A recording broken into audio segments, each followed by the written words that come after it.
One of the highest ever recorded payouts from 12 months of nursing was a young married couple, Jeannie and Dan. They worked like there was no tomorrow during the height of the pandemic. Young and buried in debt, they took advantage of the massive travel contracts born from extreme shortages. For their efforts, they earned $800,000 in a single year, 4 times their normal income. They wiped out every cent of their debt, but as you can imagine, working 6 12-hour shifts every single week for a year exacts a heavy toll. Now those crisis contracts are gone, and honestly, most nurses are too burned out to even think about 3 extra shifts. But what if there was a way to hit that $100,000 mark starting right out of school without destroying your soul? I'm JT. I'm a nurse who actually likes math. I know the night and weekend differentials like the back of my hand, and sometimes at hospitals I don't even work at. Today, I'm showing you the fastest, safest way to hit 6 figures. But first, we need to talk about why your paycheck actually matters. If you're a new grad, you might be thinking, I'm just here to help people. Well, that's noble, truly. But being paid fairly makes you a better nurse. When the shift is falling apart and you're exhausted, knowing you're being compensated fairly for your value helps you keep a better attitude. Think about it. At $100K versus $60K, you have the margin to volunteer, to donate, or just to provide for your family so you aren't stressed when you get home. You aren't a martyr, you're a professional. Financial security leads to better patient care because you aren't distracted by your own bills. So if that appeals to you, do yourself a favor and make a decision right now to watch this through all the way to the end. Let's make this the year you stop living paycheck to paycheck. Now let me be honest here, it's very difficult to increase your base pay within the first 12 months because if you're like most people, you will be in a 12-month residency. Your options here mostly include overtime. Often you're eligible for this after 4 to 6 months of preceptorship and differentials available from day one. So if you're determined to make extra money in the first 12 months, you could pick up extra shifts with a focus on weekends. And you could ask to be night shift for night differentials. But I caution you, pace yourself. If you burn out, you won't make more money. You might make a mistake that could threaten your license. Or you might hate nursing and quit, which, needless to say, will make you less money. So know your limits. Don't push harder than you should in the first 12 months while you are finding your feet. The average nurse income hits $101,000 at roughly the 11-year mark. So that gets you to $100K with roughly a decade of experience. If you're young and you'd like to hit that faster, here's my personal favorite way to hit $100K the fastest. Once you hit that 12-month mark, you're officially eligible for PRN. One of the biggest misconceptions in nursing is that PRN is a way to work less. PRN is a way to work as much or as little as you want while getting paid well above new grad pay. Often PRN pay will be $25 higher than base pay when starting nursing. That's $60 versus $35 as a new grad. Here's how it usually stacks up. PRN 1 shift per pay period for an extra $6. PRN 2, 1 shift a week for an extra $10. PRN 3, 2 shifts a week for an extra $20. And some hospitals have PRN 4 that pays an extra $25, and this will all vary by hospital. This is an estimate that doesn't necessarily represent any hospital I've worked at, but it does give you an idea.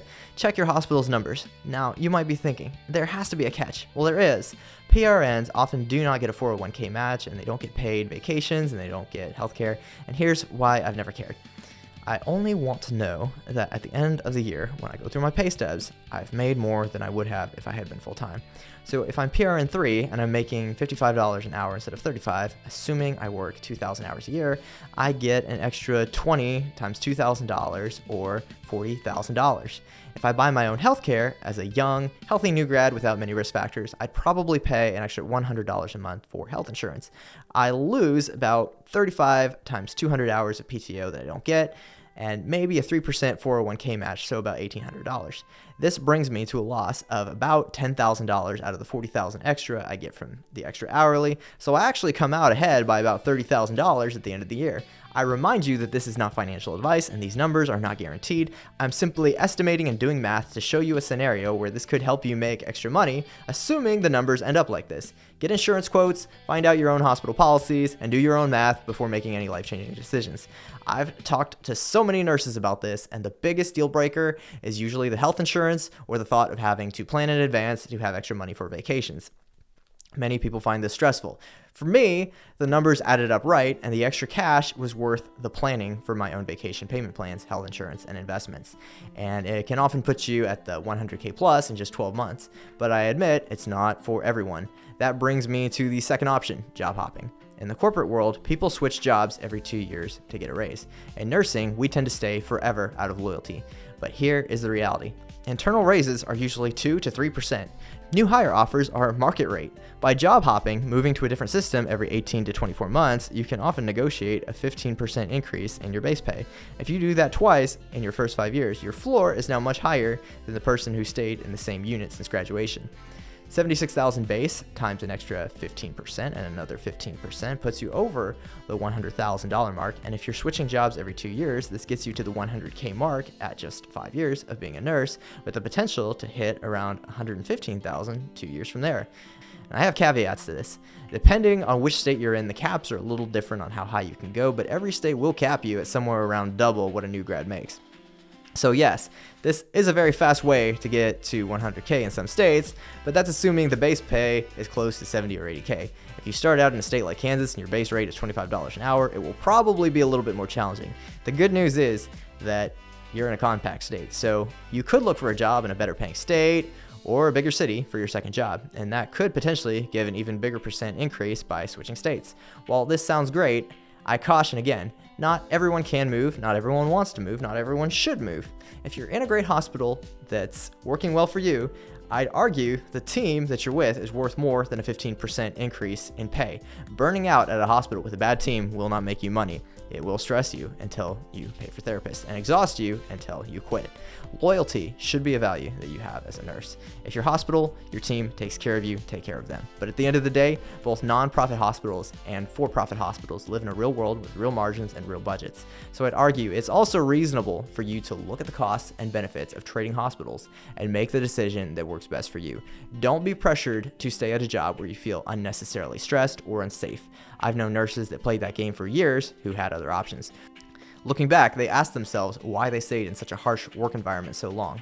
Recap: 15% increase compounded for multiple transfers can get you to 6 figures a year in just a few years, but it does have trade-offs. Don't ever think that 15% pay is worth unlimited amounts of stress or danger to your license. That being said, some people are willing to take stress for a while to see their bank account grow faster. And that brings me to the fastest way to increase your pay per hour: travel nursing. It's no secret that you can still easily make $120K to $150K travel nursing. The real questions are, how long should you wait before you do it, and where should you go? The higher the contract pays, the more desperate they are for help, and the harder and more dangerous your assignment. If you don't believe me, just ask any travel nurse that's ever worked 6 days a week in a unit that's always understaffed and safe harbor gets called at least twice a week. Don't lose your license biting off more than you can chew. Some nurses go right into travel nursing straight out of residency and manage not to lose their licenses. They're usually the aggressive cowboy kind of nurses, and they seem to have wild and crazy adventures and maybe have some fun and make a lot of money.